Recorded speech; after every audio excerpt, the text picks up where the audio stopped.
இயேசு கிறிஸ்துவின் இனிய நாமத்தில் வாழ்த்துக்கள். இந்த நாளிலும் யோவான் எழுதின சுவிசேஷம் 21வது அதிகாரம் முதல் 3 வசனங்களை நாம் தியானிக்கலாம்.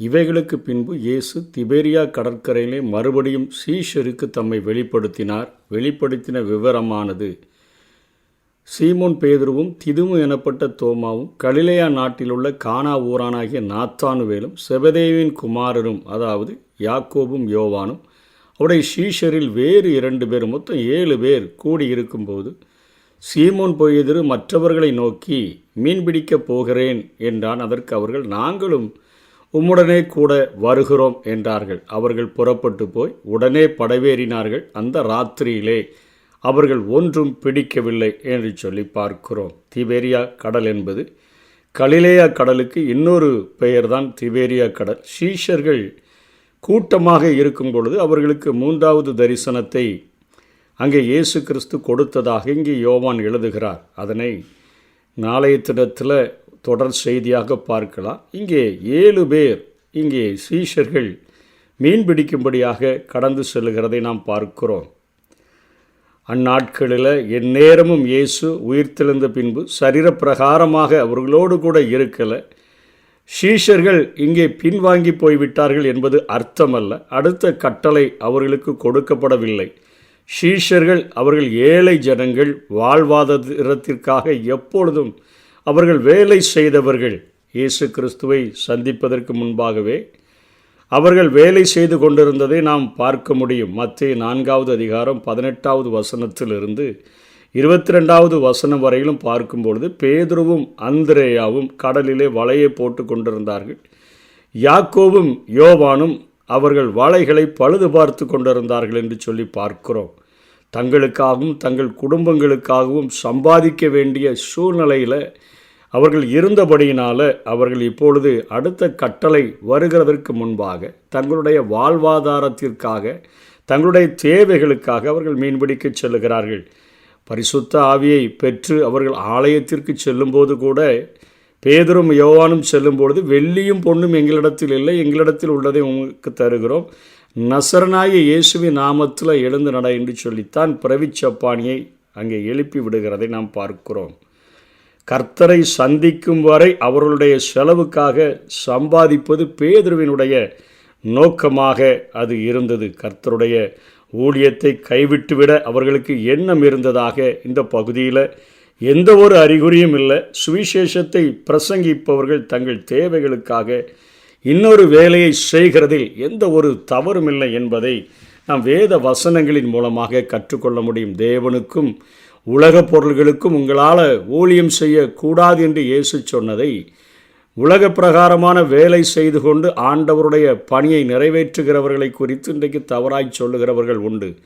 தேவனுக்கும் உலக பொருளுக்கும் என்று சொன்னால் உலகத்தினுடைய அந்த காரியங்களிலே, பாவ வாழ்க்கைகளிலே, சிற்றின்பங்களிலே விழுந்து வாழ்க்கை வாழ்கிறதும் ஆண்டவரோடு கூட 2 பக்கமும் உறவு வைத்து வாழ்கிற வாழ்க்கை, சாத்தானுடைய கிரியைகளை செய்து கொண்டு தேவனுடைய ஊழியத்தை செய்கிற காரியங்களை குறித்துத்தான் இயேசு அதை சொன்னாரே ஒழிய மற்றபடி உலக பிரகாரமாக நம்முடைய தேவைகளுக்காக வேலை செய்கிறதை குறித்து சொல்லவில்லை.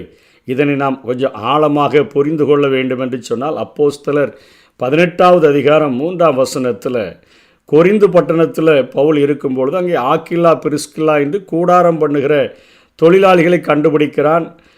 தானும் அந்த தொழில் செய்கிறவனாக இருந்தபடினாலே அவர்களிடத்தில் தங்கி வேலை செய்து கொண்டு வந்தான்.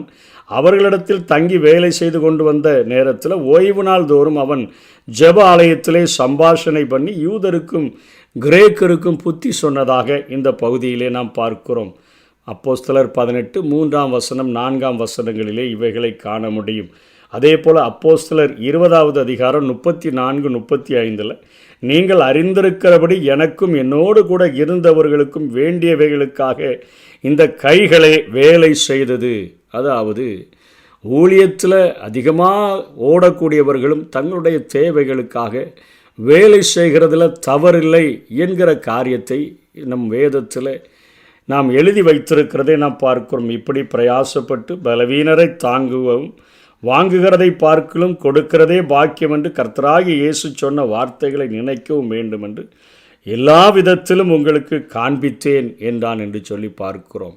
ஊழியத்தில் சிகரங்களை தொட்ட பவுல் அப்போஸ்தலன் தன்னுடைய அனுபவத்தை இந்த அப்போஸ்தல நடபடிகளிலே அங்கே அவன் சொன்னதாக லூக்கா எழுதி வைத்திருக்கிறதை நாம் பார்க்க முடிகிறது. 2 தெசலோனிக்கேயர் 3வது அதிகாரம் 7-10 வரையிலும், இன்ன விதமாக எங்களை பின்பற்ற வேண்டுமென்று நீங்கள் அறிந்திருக்கிறீர்களே, நாங்கள் உங்களுக்குள்ளே ஒழுங்கற்று நடவாமலும் ஒருவனிடத்திலும் இலவசமாய் சாப்பிடாமலும் உங்களில் ஒருவனுக்கும் பாரமாயிராதபடிக்கு இரவும் பகலும் பிரயாசத்தோடும் வருத்தத்தோடும் வேலை செய்து சாப்பிட்டோம். உங்கள் மேல் பாரத்தை வைப்பதற்கான அதிகாரம் எங்களுக்கு இல்லை என்பதினால் அவர் இப்படி நாங்கள் செய்யாமல் நீங்கள் எங்களை பின்பற்றும்படிக்கு நாங்கள் உங்களுக்கு மாதிரியாக இருக்க வேண்டுமென்றே அப்படி செய்தோம் என்று பவுல் சொல்கிறார். ஒருவன் வேலை செய்ய மனதில்லாதிருந்தால் அவன் சாப்பிடவும் கூடாது என்று நாங்கள் உங்களிடத்தில் இருந்தபொழுது உங்களுக்கு கட்டளையிட்டோமே என்று சொல்லி இங்கே பவுல் அப்போஸ்தலன்